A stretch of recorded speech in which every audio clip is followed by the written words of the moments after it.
Another day, another basketball stories na naman ang pagkikwentuhan natin. At ngayon nga ay ang balitang pagkuha na ng Los Angeles Lakers kay Daniel Gafford. At ang balitang gusto nga daw ni Anthony Davis na lumipat sa Golden State Warriors. Napatunayan na nga sa pagkatalo pa lang ng Los Angeles Lakers noong nakarang araw laban sa Oklahoma City Thunder na meron pa rin naman nga talaga silang ilang mga bagay na dapat ayusin sa kanilang lineup ngayong season. Kahit man nga bumalik na dito si LeBron James ay may ilang mga butas pa rin naman nga ang kanilang team lalo na pagdating sa kanilang front court.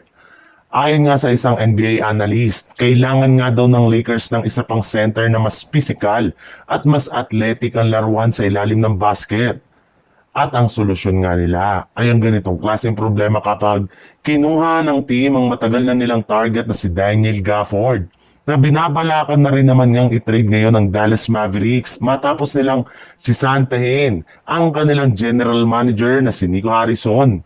Kapag nagpatuloy pa nga ang mga pagkatalo ng Dallas at nananatili pa rin sila sa ibaba ng standing sa mga susunod na buwan, ay plano na nga nilang i-trade ang majority sa kanilang mga players. At umpisahan nila ito sa pagpapamigay kay Gafford na nagsabi na sa harap ng media kung sakali man nga na i-trade talaga siya ng Dallas ngayong season ay mas gugustuhin nga nito na lumipat sa Lakers upang makasama niyang muli dito ang kanyang dating teammate na si Luka Doncic.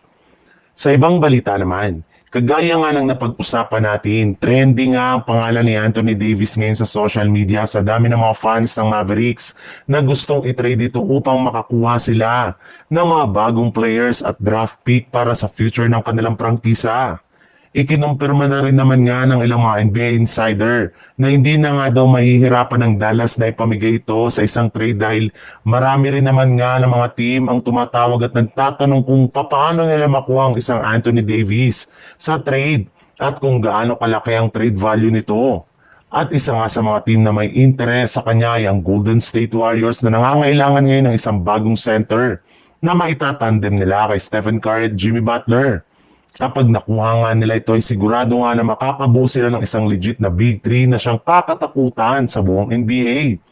Mismong si Davis na rin naman nga ang nagsabi noon sa kanyang interview na matagal na nga daw niyang makasama si Stephen Curry sa isang team.